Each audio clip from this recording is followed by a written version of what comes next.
Sir మాది నారాయణఖేడ్ మండలం Sangareddy district. రుణమాఫీ గురించి వచ్చాము.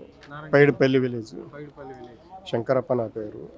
మేము ఇక్కడ అంతరం పక్కకు ఇక్కడ హైదరాబాద్లో షాప్లో ఉండి పనిచేస్తాము సెల్ఫ్గా. అయితే మా తమ్ముని కూడా చదువుకోవడానికని ఇక్కడికి వచ్చి ఉన్నప్పుడు రేషన్ కార్డులో పేరు యాడ్ చేశారు. సో ఆ 2019 లోపల పంచాయత్ సెక్రటరీ జాబ్ వచ్చింది ఆయనకు. అక్కడ వెళ్ళిపోయాడు, అక్కడ మ్యారేజ్ అయింది, అక్కడే ఉంటున్నాడు. ఇప్పుడు ఏంటంటే సమస్య, మొన్న రుణమాఫీ చేసినప్పుడు ఇంట్లో ప్రభుత్వ ఉద్యోగం ఉంటే వర్తించదని చెప్పేశారు. ఆయన వెళ్ళిపోయినప్పుడే రేషన్ కార్డులకి వెళ్ళి పేరు తీసేయాలని అప్లికేషన్ పెట్టాము. ఆయన పెట్టాడు ఆన్లైన్లో, మేము కూడా పెట్టాము. ఆ సైట్ అనేది బ్లాక్ చేసేస్తారు ఆన్లైన్లో, అది మీ సేవలో చేస్తే. ఇప్పటివరకు ఎన్ని సార్లు ప్రయత్నం చేస్తున్నా అవుతుంది. వాళ్ళ దగ్గర పోతే ఏమంటున్నాడు సివిల్ సప్లై ఆఫీసర్ వాళ్ళకు, మీరు డైరెక్ట్ మా దగ్గరకు వస్తే చేస్తుంటే మేము ఆన్లైన్లో చేశారు కాబట్టి గవర్నమెంట్ వాళ్ళు బ్యాన్ అది బ్లాక్ చేసి పెట్టేశారు. కాదు, ఇప్పుడు వీళ్ళు ఏం చేస్తున్నారంటే చేస్తాం. మొన్న తుమ్మల నాగేశ్వర గారు కలిసాము 5వ తారీఖు, 2 రోజులు చేస్తాను ఏవో గారు కలపమన్నారు. ఇప్పుడు 25 రోజులు అవుతుంది, ఏమి ఇంతవరకు వాళ్ళకి ఇన్ఫర్మేషన్ రాలేదు. సీతక్క గారు కలిసాము, ఇంతవరకు ఏమి ఇన్ఫర్మేషన్ లేదు. కలెక్టర్ గారికి కలిసాము, వాళ్ళ దగ్గరికి ఏం లేదు. ఇట్లా తిరుగుతూ ఉండాలా, చివరికి ఏమి అవుతుందా కాదా. అక్కడ జెన్యూన్ ఉన్న ప్రాబ్లం చెప్తాను.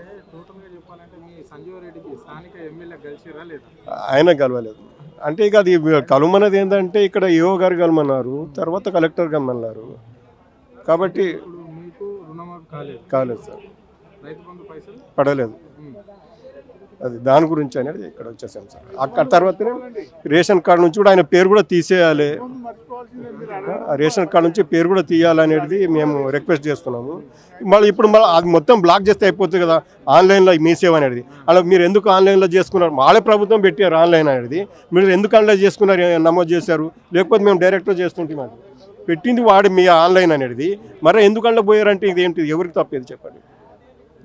అవునా కదా? అది మొత్తం మేము తీసుకున్న ఇదైతే లేదని మీరు రాకండి ఇడికెళ్ళి అక్కడ బోర్డు పెట్టేస్తే క్లోజ్ చేస్తే ఎవరు బోరు కదా, ఎవరిని ఫూల్ చేయడానికి, జనాలను పిచ్చి చేయడానికి కదా. ఓకే సార్, దాని గురించి రిక్వెస్ట్ చేస్తున్నాము. దయచేసి ఆ పేరు కూడా రిలీజ్ చేయాలి, తర్వాత రుణమాఫీకి ఎలిజిబుల్ చేయాలి అని చెప్పేసి.